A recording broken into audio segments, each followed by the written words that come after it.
tous et bienvenue chez moi. Enfin plutôt chez Madame Fauché. Aujourd'hui, on pose nos valises chez cette grande dame qui prend un peu trop de place dans nos vies.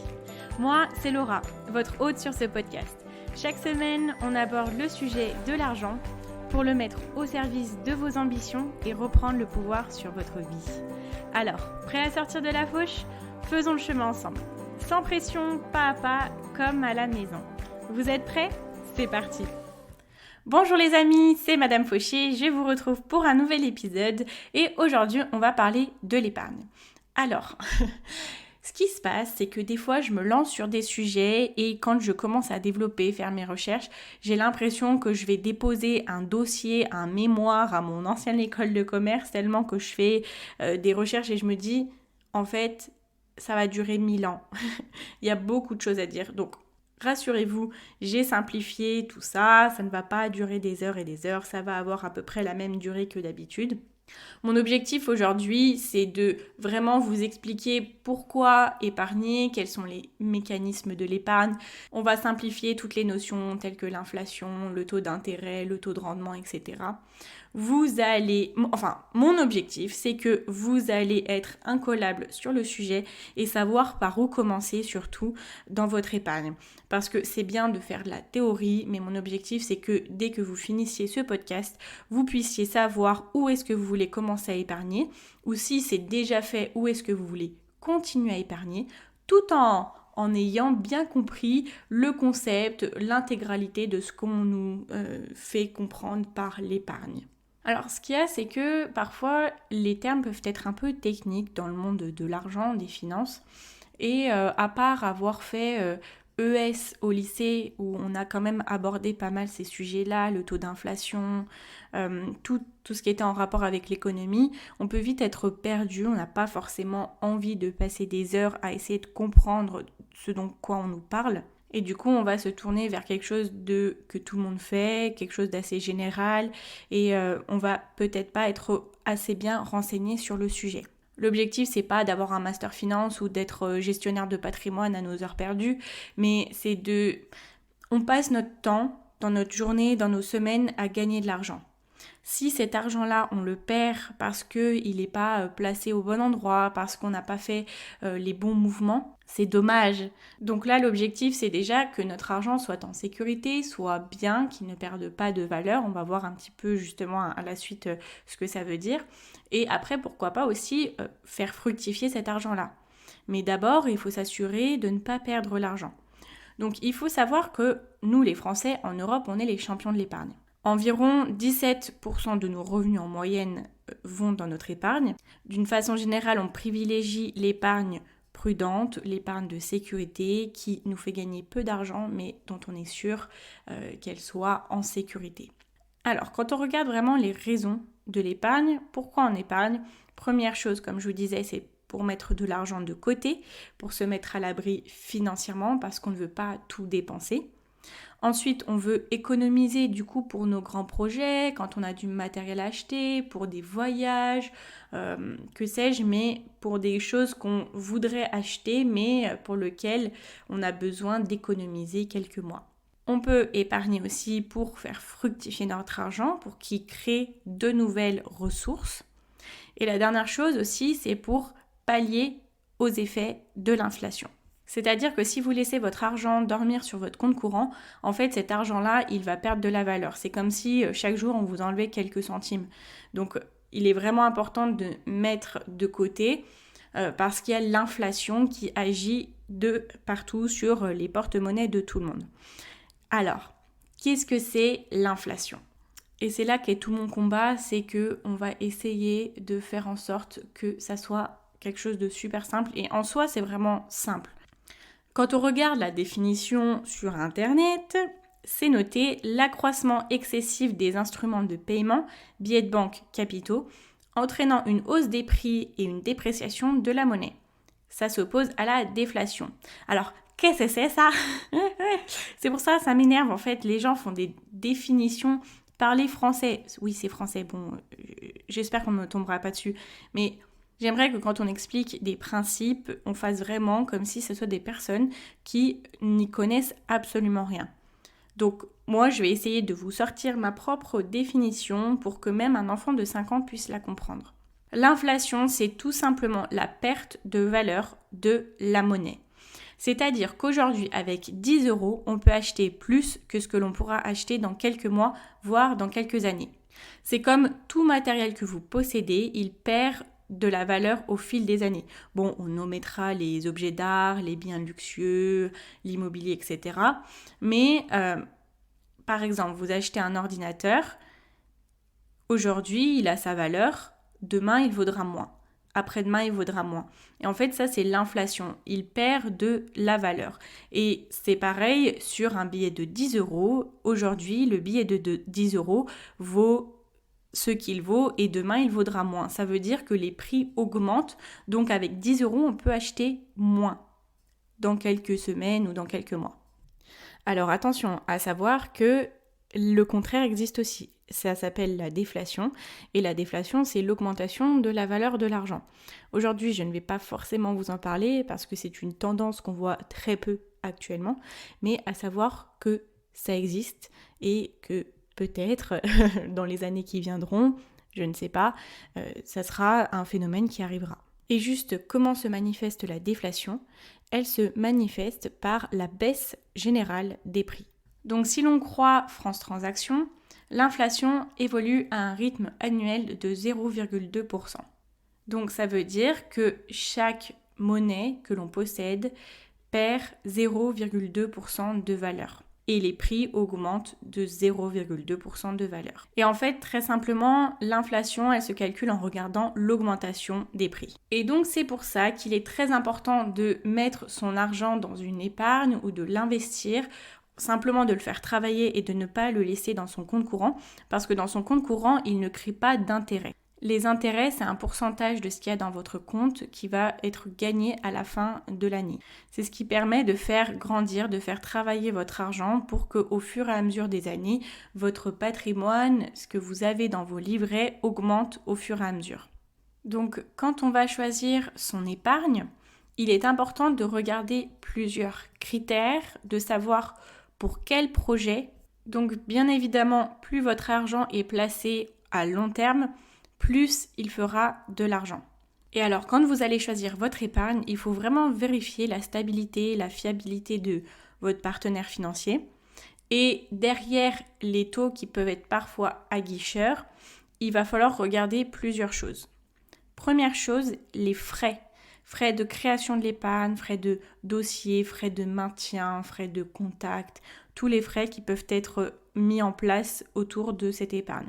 Ensuite, la disponibilité des liquidités. Vous avez des épargnes dans lesquelles vous pouvez prendre l'argent directement et vous en avez pour lesquelles vous avez besoin de temps pour récupérer l'argent.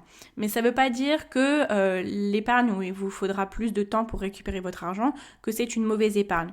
C'est juste qu'on distingue d'un côté là où on a des liquidités disponibles et d'un côté là où les liquidités sont un peu moins. Et il y a donc la fiscalité de votre livret. C'est-à-dire que vous avez des épargnes dans lesquelles l'État va prendre de l'argent dessus. Je vais vous expliquer un petit peu plus lesquelles sont taxées et lesquelles ne le sont pas. Mais quand on parle justement de la taxation de l'épargne, il y a plusieurs choses à prendre en compte. La première, c'est ce qu'on appelle les cotisations sociales ou les prélèvements sociaux. Si jamais vous voyez ça sur une brochure ou sur un site internet, vous saurez ce que c'est. En fait, les rendements que vous allez générer, donc les intérêts à la fin de l'année que vous allez gagner sur votre épargne, ils vont être taxés directement. Donc c'est-à-dire que quand ils vont calculer les intérêts que vous allez gagner à la fin de l'année, quand ils vont vous les reverser, ils vont retenir une taxe qui va être directement versée à l'État. Ça se fait à chaque fin d'année, année civile. Et il y a aussi la partie d'impôt sur le revenu. Ces intérêts-là, vous allez devoir les déclarer sur votre déclaration d'imposition. Voilà, là on a le topo de l'épargne. Pourquoi il faut épargner ? Parce qu'il faut déjà, dans une première partie, pallier aux effets de l'inflation.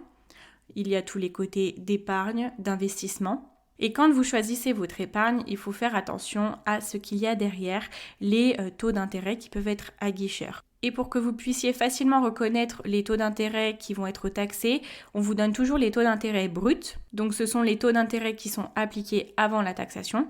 Et quand vous avez des taux d'intérêt nets, ça veut dire qu'ils ne sont pas taxés. Mais je vais vous donner un petit peu plus d'infos. Et on va regarder comment choisir votre épargne et on va aborder ça un petit peu plus en détail. Ok, donc c'est parti. Déjà, dans un premier temps, il faut savoir quel type d'épargne vous voulez. Quel est votre projet ? Pourquoi vous voulez épargner cet argent? Et est-ce que vous avez besoin de l'argent disponible rapidement? Ça, je vous l'ai un peu évoqué juste avant. Quand l'argent est disponible rapidement, ça va être un type d'épargne. Et on appelle ça l'épargne mobilisante. Donc si on vous parle d'épargne mobilisante, c'est une épargne dans laquelle vous pouvez piocher l'argent du jour au lendemain, sans avoir de compte à rendre à qui que ce soit. Alors, il y a différents critères de choix d'épargne selon les spécialistes. 3 choses. Il y a 3 ordres de disponibilité de l'argent, 3 ordres de mobilité de l'argent. La première, qui est la plus rapide, qui est donc l'épargne mobilisable, et ça va être tous les livrets que vous allez pouvoir trouver dans toutes les banques, quelle que soit leur forme. Ensuite, vous avez plus en deuxième ordre la vision moyen terme, le PEL, l'assurance vie. Donc PEL, c'est le plan épargne logement. Je vous en parlerai juste après. Et en troisième plan, on a la diversification de votre épargne. Donc une épargne qui va être un petit peu différente parce que ça va être l'investissement dans l'immobilier et l'investissement dans les actions. Ça, c'est tout ce qui a attrait à vraiment l'investissement. Donc on va commencer justement par l'épargne la plus disponible, la plus mobile, qui est le livret épargne. Le livret, tout le monde le connaît, j'imagine que vous avez tous déjà un livret ou déjà eu un livret dans votre vie. Nous en France, on est les champions du livret A, et pourquoi ça fonctionne entre guillemets, pourquoi beaucoup de monde l'utilise, c'est parce que c'est quelque chose qui est facile d'accès, qu'on connaît tous, qu'on a tous déjà quand on est petit, on a des livrets jeunes, ce type de livret, et c'est une épargne qui est assez sûre entre guillemets. Je vais vous expliquer pourquoi je mets des grands guillemets. On a 2 types de livrets et ça, je vous en avais déjà parlé dans des posts Instagram d'ailleurs qui vous avaient beaucoup plu. Donc si vous avez déjà vu, ça sera un petit rappel. Vous avez le livret réglementé.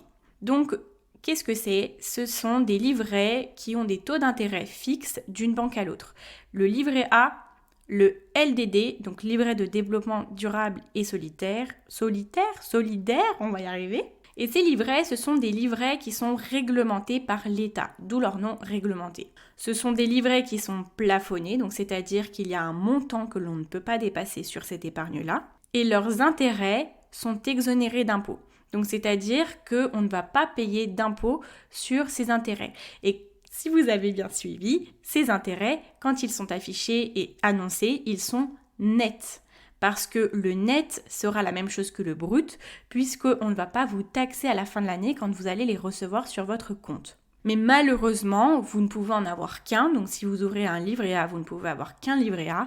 Si vous ouvrez un LDDS, vous ne pouvez en ouvrir qu'un seul, parce qu'ils ne sont pas cumulables. Et je vais vous expliquer pourquoi tout à l'heure je vous mettais vraiment entre guillemets le côté sûr du livret A par exemple. Ce qu'il se passe, c'est que actuellement le livret A, ce qu'il vous fait gagner en intérêt, ne suffit quasi plus à pallier aux effets de l'inflation. Donc c'est-à-dire que votre monnaie dans votre livret A perd plus vite de valeur que votre livret A ne vous en fait gagner. Je ne pourrais pas vous dire maintenant si ça vaut ou pas le coup de mettre de l'argent dans votre livret A parce que, voilà, suivant vos projets, si vous mettez l'argent de côté sur un livret A que vous voulez ouvrir parce qu'il sera disponible, pour un projet, si vous voulez mettre de côté pendant 5-6 mois pour vous payer un voyage, si c'est de l'épargne qui est quand même à moyen terme, moi je vous dirais, c'est pas très grave parce que forcément vous n'allez pas gagner des milliers d'intérêts si l'argent il rentre en janvier et qu'il va ressortir en septembre. Après, je ne suis pas spécialiste, je ne suis pas conseillère en patrimoine, je ne suis pas bancaire, donc ce n'est que mon avis. Pour moi, le livret A, je me dis, c'est une épargne plus à moyen terme et que si je veux vraiment faire des intérêts, il va falloir que je trouve un autre moyen d'épargner. Quoi qu'il en soit, je vous conseille, si vous voulez ouvrir un compte épargne réglementé, de regarder l'établissement où vous allez avoir 0 frais de mise en place, 0 frais de dossier, 0 frais de gestion et qui a le meilleur service client. Pour moi, j'ai choisi la banque en ligne. Si vous écoutez mes podcasts, vous savez très bien que je suis une adepte des banques en ligne. Mais ça n'engage que moi. Ensuite, le deuxième type de livret est le super livret. Qu'est-ce que c'est le super livret ? C'est un livret qui n'est pas réglementé justement par le gouvernement, qui est libre dans chaque banque. C'est-à-dire que chaque banque a la liberté d'ouvrir ses propres livrets avec ses propres règles, donc ses propres taux d'intérêt, ses propres frais, ses propres fonctionnements, ses propres plafonds. Les taux d'intérêt paraissent toujours plus élevés, mais attention, là on est sur des taux d'intérêt bruts parce qu'ils vont être taxés par l'État. C'est dans ce type de livret qu'à la fin de l'année, vous allez avoir des intérêts qui vont être retenus et ce sont ces intérêts-là que vous aurez gagnés que vous allez devoir déclarer sur votre fiche d'imposition. La taxe qui est prélevée à la fin de l'année, elle est divisée en plusieurs parties, mais pour vous faire un topo, vous avez 30% de vos intérêts qui sont prélevés par l'État. Donc ne prenez pas peur, pas 30% de ce qu'il y a dans votre livret, seulement 30% des intérêts que vous allez gagner. Donc dans ces livrets-là, les plafonds sont souvent beaucoup plus élevés, voire illimités. Alors là, vous allez vraiment pouvoir vous faire plaisir à comparer, à regarder de banque en banque ce qu'ils peuvent vous proposer. L'offre est quand même assez riche, juste la seule chose, c'est qu'il faut faire attention à ne pas se faire aguicher par les taux d'intérêt qui sont plus élevés, car encore une fois, ils sont bruts. Alors, je vous ai parlé de l'inflation, mais du coup, vous, de votre côté, comment vous allez pouvoir voir si votre livret va vous faire gagner au minimum un peu plus que le taux d'inflation, que ce que l'inflation va faire perdre de valeur à votre argent disponible sur votre livret. Vous allez taper sur Google le nom de l'épargne que vous souhaitez choisir et vous allez mettre à la suite taux de rendement du livret net d'inflation. Donc c'est-à-dire que là, on va venir faire la différence entre le taux d'inflation et le taux de rendement, donc les intérêts que vous allez gagner avec ce livret-là. Bien évidemment, le taux d'inflation, c'est quelque chose qui varie d'année en année, de mois en mois, donc vous pouvez avoir un taux de rendement qui peut être différent d'un moment à l'autre. C'est pour ça que là, moi aujourd'hui, je ne vais pas vous dire c'est ce livret-là qu'il faut prendre, c'est ce livret-là. Je ne suis en aucun cas une spécialiste.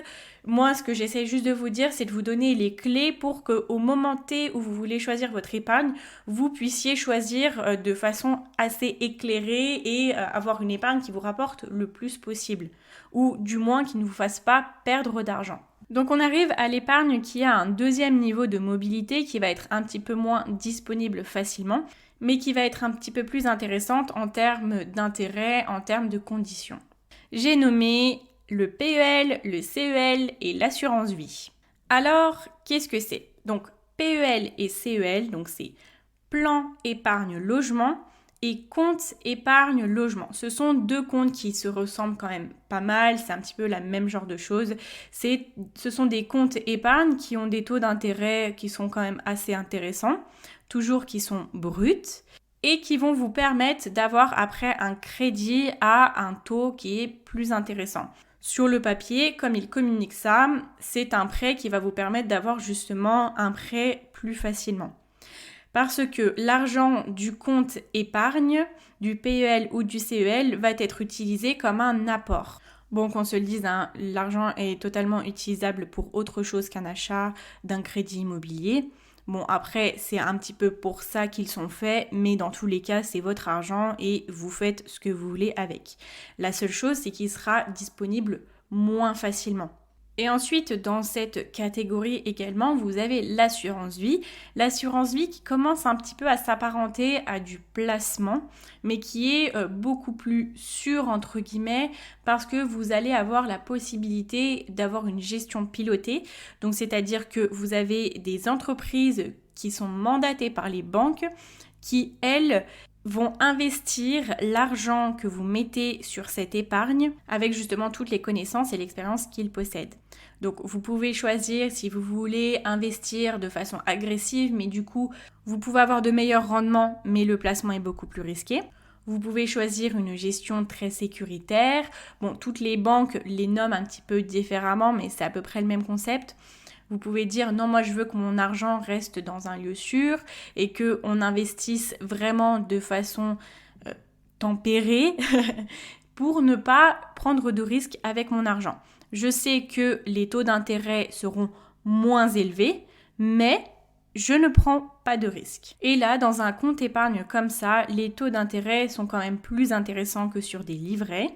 Bien sûr, c'est un tout petit peu plus risqué, ça va dépendre de la façon de gestion que vous allez choisir, mais ça peut pallier davantage aux effets de l'inflation sur l'argent qui est sur votre livret ou sur votre compte. Là, c'est pareil, je vous invite à aller regarder d'une banque à l'autre ce qu'elle peut vous proposer. Contactez-les pour avoir un petit peu plus d'informations, pour voir comment le courant passe, qui est-ce qui va s'occuper de votre argent, si vous pouvez leur faire confiance.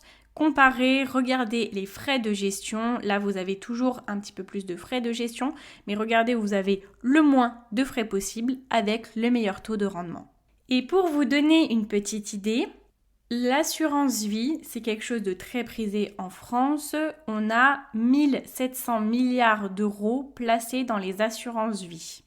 Donc là, c'est un investissement avec un projet plus à long terme. C'est pour ça qu'au début, je vous disais, regardez le type de projet que vous avez. Si vous voulez mettre votre argent pour qu'il fasse de l'argent, encore plus d'argent, regardez plus ces types d'investissements, ces types d'épargne. Alors, je vais juste faire une petite parenthèse. On vous parle souvent d'intérêts composés. Qu'est-ce que c'est la magie des intérêts composés? C'est très simple. En fait, quand vous placez à long terme, et c'est pour ça qu'on conseille de commencer très très tôt, le plus tôt possible, vous allez faire de plus en plus d'argent. Ça va pas être de façon proportionnelle, mais ça va être de façon exponentielle. L'augmentation va augmenter, vous voyez? Pourquoi? La première année, vous allez faire des intérêts. L'année d'après, vous allez faire des intérêts sur les intérêts que vous allez gagner. Et plus vous allez gagner d'intérêts, plus votre compte va grandir et plus les intérêts seront importants. Donc c'est pour ça que placer à long terme, ça vous permet de vraiment actionner l'effet des intérêts composés et vous permettront de gagner d'autant plus d'argent. Voilà, on arrive à la troisième partie des épargnes. Donc là, vous n'avez pas vu, Laura, t'es en podcast, tu fais des guillemets. J'ai fait des petits guillemets quand je dis l'épargne parce que là, ça va vraiment être une diversification. Ils appellent ça une diversification parce que c'est pas de l'argent qu'on va aller mettre sur un compte et on va attendre que l'argent fasse son travail. Là, ça va vraiment être une façon de sortir de la banque, entre guillemets, et on va venir créer nos propres fonctionnements. On va venir être un petit peu plus indépendant dans notre façon de faire grandir notre argent. Alors, ce n'est pas quelque chose que forcément tout le monde va faire ou que tout le monde a envie de faire. C'est vrai que quand on parle d'argent, quand on se met un petit peu dans le domaine, on va vite nous dire « investis dans l'immobilier ». Oui, investis dans l'immobilier. Donc déjà aussi, on a beaucoup de vendeurs de rêves qui nous disent qu'en 3 ans, on peut avoir tant d'appartements, tout ça. Mais ce n'est pas donné à tout le monde. Tout le monde n'a pas envie de se mettre dans l'immobilier parce que c'est un domaine, je pense, comme tout autre domaine, qui peut être plus attrayant pour une personne que pour une autre. Et bien sûr, ça a des effets incroyables. Bien sûr, c'est génial pour faire fructifier votre argent. Mais moi, je vous dis ça dans le sens où ne culpabilisez pas si vous avez 35 ans et que vous n'avez pas encore investi dans l'immobilier. Ce n'est pas grave parce que c'est quelque chose qui demande du temps, de l'investissement, qui demande quand même d'aller poser l'argent sur la table et on n'est pas sûr après que ça va nous revenir. Donc moi, c'est quelque chose que je voulais faire. Dans tous les cas, actuellement, vous le savez, je suis en chômage suite à un licenciement économique et moi, là, mon travail à plein temps, c'est d'essayer de faire grandir le podcast. Ça, c'est mon investissement à moi. J'ai dû faire un petit peu de lâcher prise sur le fait de ne pas pouvoir investir dans l'immobilier tout de suite parce que déjà, je ne vais pas pouvoir, les banques ne me prêteront pas si je suis au chômage. Mon investissement à moi, là, pour l'instant, c'est de m'investir dans mon podcast. Voilà, c'est d'investir dans mon avenir, dans mon métier, dans mon futur. Et le jour où j'aurai, alors à savoir que quand on est entrepreneur, il faut un minimum de 3 bilans comptables pour pouvoir prétendre à un prêt immobilier. Donc quand on est en CDI, ça peut être un super truc d'investir parce qu'on va pouvoir avoir l'appui des banques. Mais ce n'est pas donné à tout le monde. Donc, Je vais juste vous expliquer un petit peu comment ça fonctionne et pourquoi l'immobilier, c'est une façon de placer votre argent, de le faire fructifier, de le faire travailler. Ce qui se passe, c'est que vous pouvez faire de l'investissement dans l'immobilier locatif. Donc, c'est-à-dire que vous allez acheter maison, appartement, je ne sais quoi, pour pouvoir après les mettre en location. Donc, c'est-à-dire que vous allez pouvoir, quand il sera en location, rembourser votre prêt immobilier en même temps que votre locataire vous verse de l'argent. Et au fil des années, quand vous aurez remboursé votre prêt immobilier, vous allez avoir toujours de l'argent qui rentre. Donc là, ça sera un revenu passif, c'est-à-dire que ça sera un revenu qui arrivera sans que vous n'ayez rien à faire. Alors, warning, pareil, sans que vous n'ayez rien à faire, je ne suis pas une spécialiste du domaine non plus, mais vous avez quand même toujours de la gestion. C'est pas toute l'année en vacances et on fait rien du tout, on n'a aucune responsabilité. On a la responsabilité, il faut s'occuper des logements. Vous pouvez faire appel à une agence immobilière, mais vous avez toujours des responsabilités. Donc, c'est pas un truc qu'on fait et dont on s'occupe jamais non plus. Pour moi, c'est quelque chose que j'ai bien compris au fil des années et ce qui m'a fait défaut un petit peu au début quand j'ai commencé à m'intéresser à l'entrepreneuriat, à l'argent.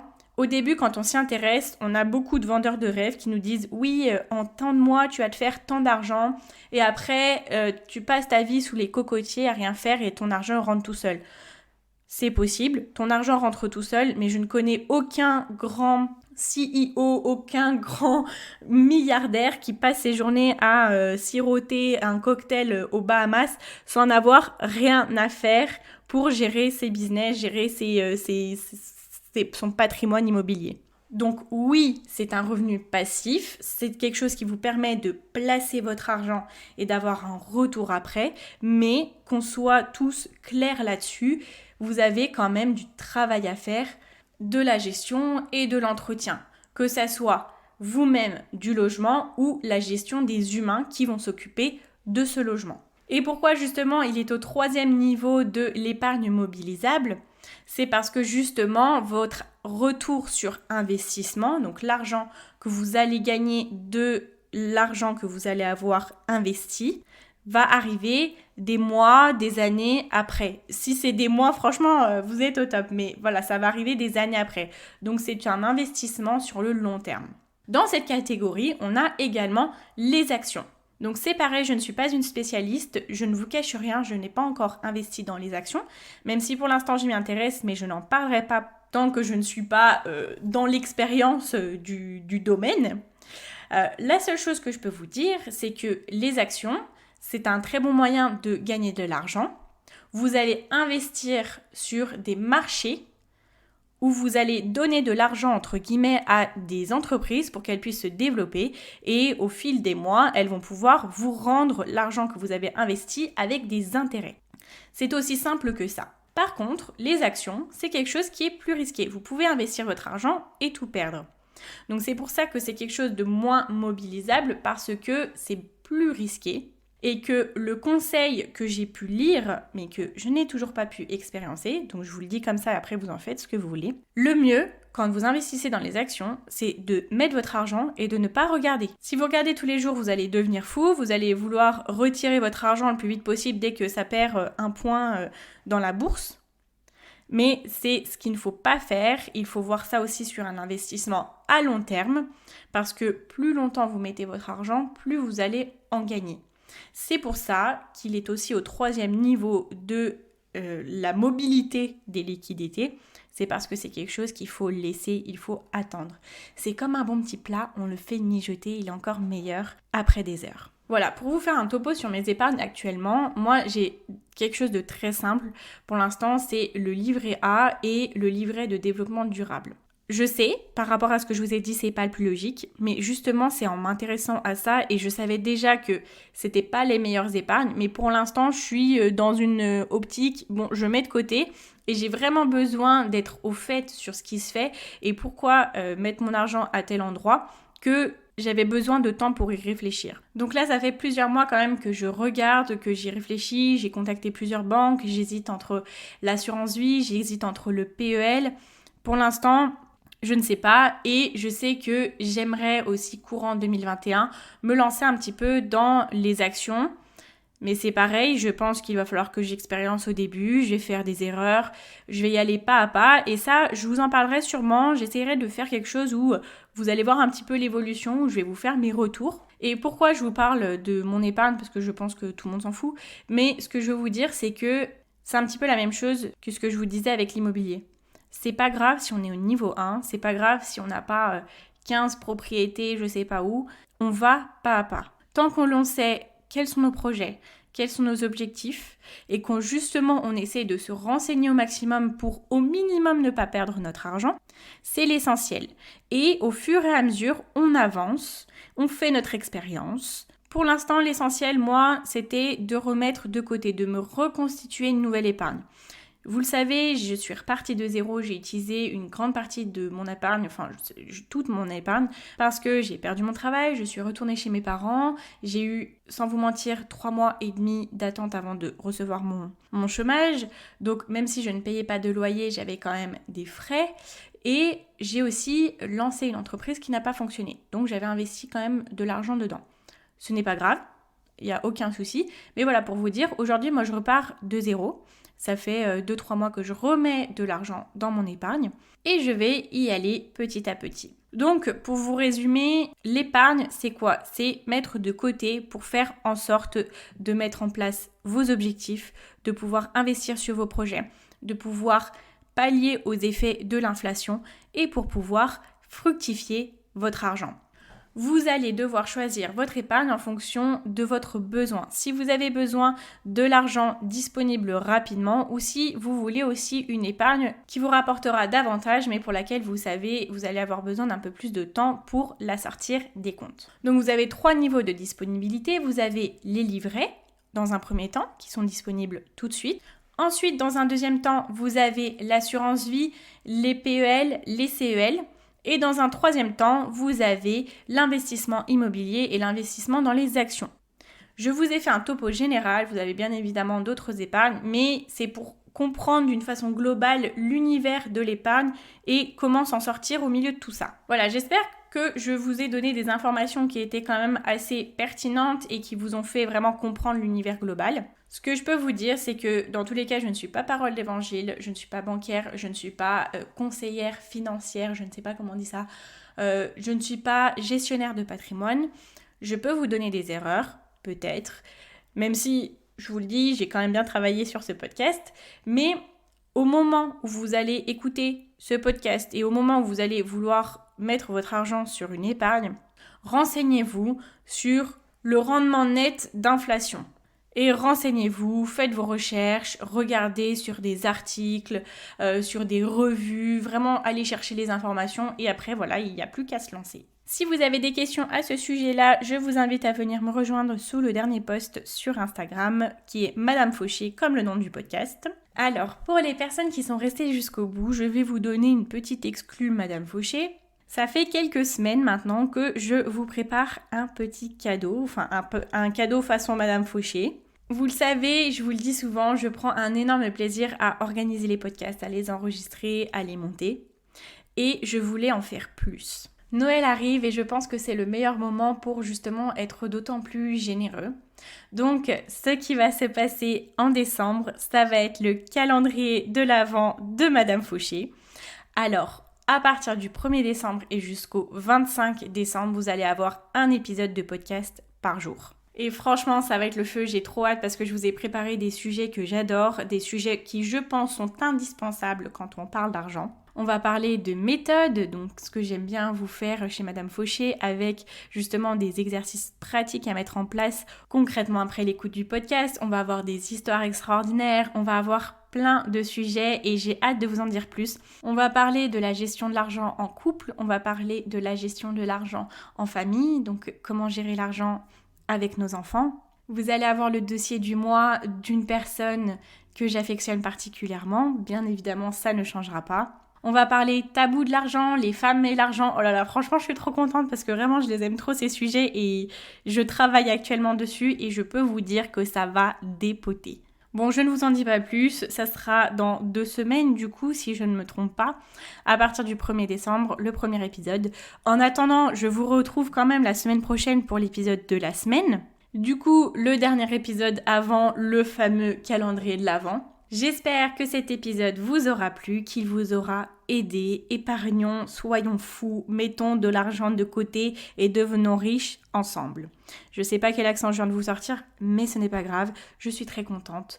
Je vous invite comme d'habitude pour me remercier et pour essayer de faire en sorte que le podcast soit un petit peu plus visible à plus de monde, à venir mettre une note sur Apple Podcast ou un petit commentaire, ça me fait toujours plaisir, ou à vous abonner sur les autres plateformes. Merci d'avoir été là, on se retrouve vite et surtout n'oubliez pas que vos ambitions n'attendent pas. Ciao ciao!